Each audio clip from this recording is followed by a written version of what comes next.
Барыңыздарга Кытайдан чоң салам. Азыр жумуштун арасында жүрүп эле тартышка туура келди бул видеону. Азыр Кытайдагы блогерлерге, Кытайдагы байерлер жүрүшөт, биздин общий эле мекендештерге кичине бир аз кайрылуу кылып коюшка туура келди. Эми жумуш деп жүрөбүз да туугандар. Ооруп кала турган болсок, бул акчаларыбыз эч жардам бербей калат да чынындачы. Азыр бүгүн Инстаграмдан бир видео көрүп калдым жана.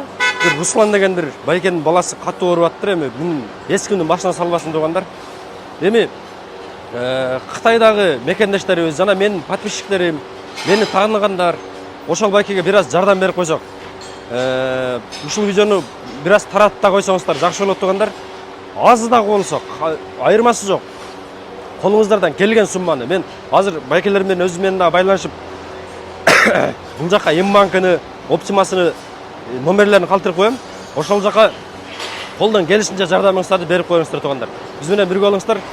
Кытайдан чоң салам барыңыздарга. Тулап. Атay! Атаң